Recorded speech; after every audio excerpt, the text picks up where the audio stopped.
They didn't force us to stop thinking. We just forgot how. And now, with every scroll, every silence, the fire grows stronger.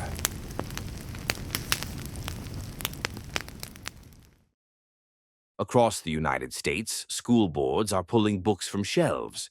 Florida has banned over 1,000 titles, books on race, gender, even Fahrenheit 451 itself, while has not been formally banned, has been removed from various school libraries in the state. They say it's about protecting children, but what they're protecting them from is critical thinking. And it's not just books.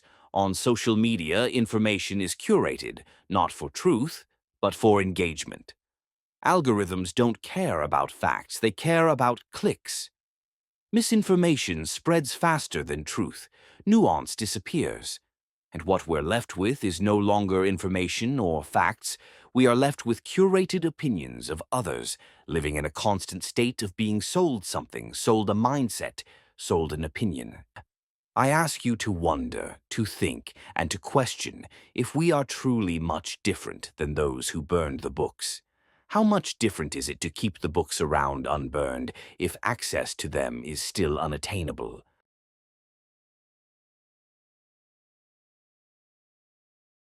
In Fahrenheit 451, Montag doesn't wake up because of a riot, a speech, or a law. He wakes up because of a conversation. Clarice, a teenage girl who lives next door, simply asks him, "Are you happy?" That one question, which seems to be gentle and harmless, truly shakes him. Because in the noise and fire of his daily routine, he's never asked himself anything at all. This is where real resistance begins, not with rebellion, but with reflection. Clarisse represents curiosity, something Mildred has completely lost, something Montag had forgotten he ever had. Today, curiosity is harder to come by, not because it's illegal, but because it's inconvenient. We scroll instead of question. We absorb instead of challenge. We're surrounded by information, and yet we rarely think deeply about any of it. In some parts of the world, asking the wrong question can get you arrested. In Iran, students who protested for women's rights and basic freedoms were detained or silenced, their access to the internet cut off during mass demonstrations. In Russia, journalists who investigate or question government narratives face censorship, exile, or even imprisonment.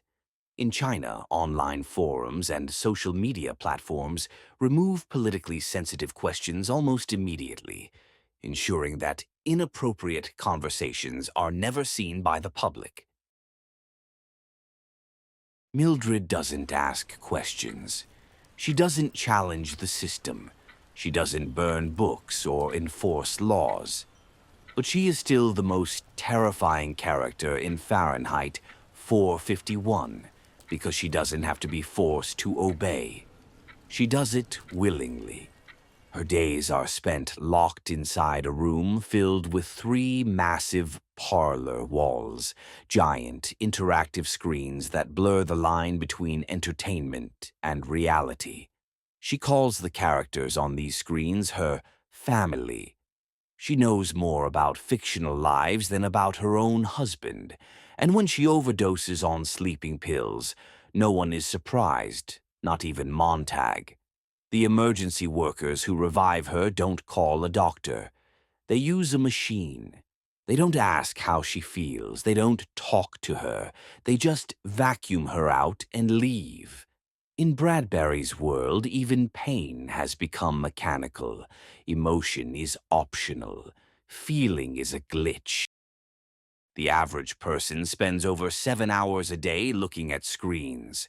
Some people fall asleep scrolling and wake up scrolling again. Our phones track every thought, every mood, every movement. And what do they feed us back? Distraction, dopamine, echoes of ourselves.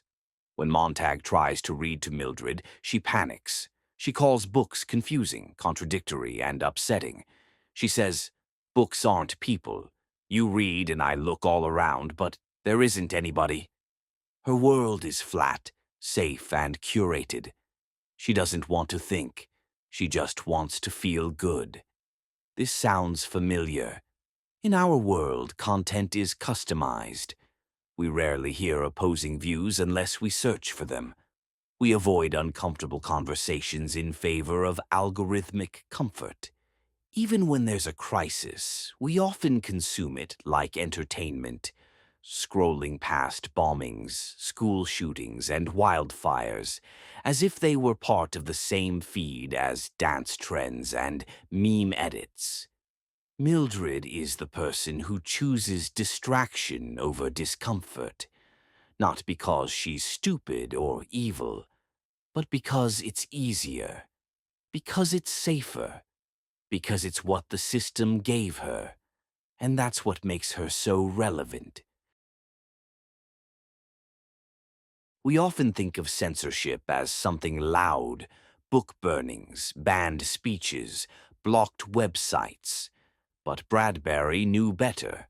In Fahrenheit 451, the most dangerous kind of control doesn't come from force. It comes from forgetting. From a society that chooses comfort over challenge, screens over books, and silence over questions. Montag's world wasn't built in a day, and neither was ours. It was built through distraction, through fear of discomfort, through people like Mildred, who chose the easy answer over the honest one. And it can be rebuilt the same way, if we stop long enough to wonder, to read, to care. Bradbury didn't write a story about the future. He wrote a warning about the present, a warning we are still living through. The fire never stopped. It just changed form.